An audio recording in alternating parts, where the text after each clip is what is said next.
Many years ago, I was told by one of my cousins that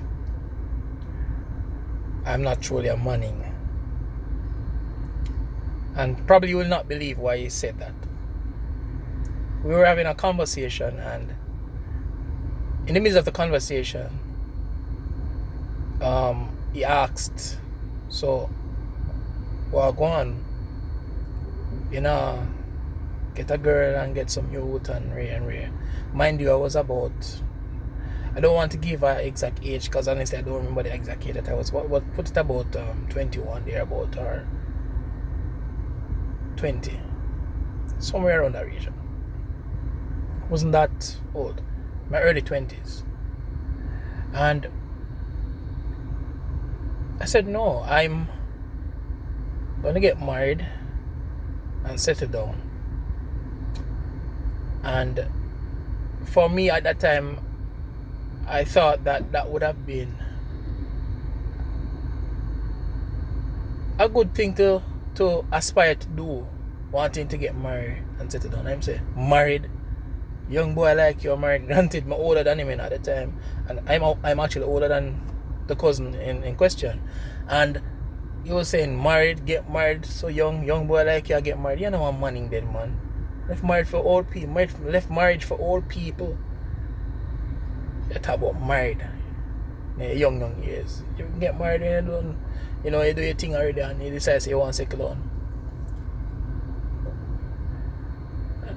I'm married now. Fast forward 2008, 2009 when I got baptized. And 2017 when I got married. It was also the time when I had my paradigm shift. And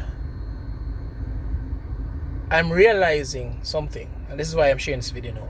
I'm realizing that independent thought is not encouraged in this society, in the world, let's say. Independent thinkers, persons who, let's say, go quote unquote goes against the grain of the status quo, are deemed as an outlier and maybe the person who's going to disrupt the movement. And I'm saying that to say, similarly to my cousin telling me that I'm not truly a Manning because I wanted to get married instead of running up and down out there with many women and breed them and left them type of thing as is a common culture in our country. I realized that after leaving, after renouncing my faith, after doing my research and coming to my paradigm shift experience, I was told a similar thing. I was never truly a Christian. And this is really the reason I'm sharing this video. It is interesting to see that people just want you for always a group thing. Think like them. Agree with them. Follow them. Do what they are doing. Don't question it. Don't have any independent idea or thought. So I'm realizing the parallel here, because here's my cousin telling me that I'm not truly a Manning because I want to get married before I run up and down out there. And here are some church people when I left the faith telling me that I was never truly a Christian, I never truly met Christ. And so I'm realizing that people don't want you to think for yourself. They don't want you to be your own individual. They want you to fit in. They want you to, what's the word? They want you to be that socially acceptable person whose thought is very much similar to the thoughts of the group. And mind you, I'm not saying that there are not times where groupthink is important, of course. But sometimes the groupthink is stemming from one individual or independent thought thinker. Sometimes that thinker, that independent thought person, that's the person who's thinking, is the one that drives the group. And so yeah, if John said that, may I say to him, I never have to question it. Even if what John has said, it's questionable. And so I am it's very interesting. It's a video I'm watching a while ago. Just watching a video and I realized some persons like me want to deconstruct the guy is sharing his video. and he's having this similar experience with people who tell him say him never in the faith. Mind you, this guy is a black American overseas young man. I think I'm pretty much older than him, and he's saying the same thing. People tell you say him family or him uncle or him grandfather, whoever it is, or mother, them chastise him, say never believe or whatever, never truly know God.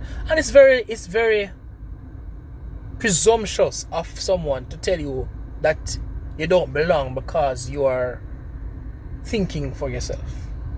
You don't fit in because you are having doubts or questions about the thing that you're a part of. Or you're not a part of this family because you don't follow the practice or the culture or the thing that was already in motion before you came about. So in a Jamaican culture, the song always say, man, if you have enough girl in a bongo, another one say trail a load of girl song all around. And it's a common thing for have, and society accepts it. And me not say a man now in I'm right for do him want to do, you know. But if a man in I'm right for do him want to have many women, if a man decides say him no want to have many women, society look on him and say, I'm bored man.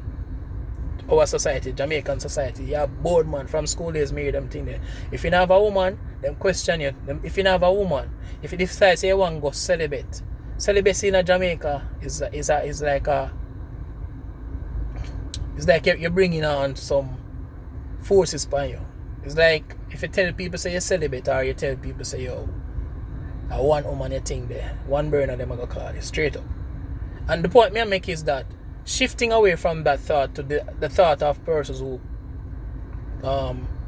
treat you as an outcast because you're not following suit as it relates to what they believe in Christendom or whichever religion that you're a part of. In some places in the world, of course, you know that if you leave the religion, you're liable to be killed. If you move from Muslim to Christianity and still stay in that country, you might be stoned to death, or you might be beheaded or something. And I'm not saying that all Muslims are like that. I'm not saying that everybody in Christianity think the same way. What I'm saying is that there is this perspective that if you question the narrative, if you go against the grain, if you think separate and apart from what the customs are, then you are seen as an outcast by default. And so I just thought that I would share this to and see if I can get anybody to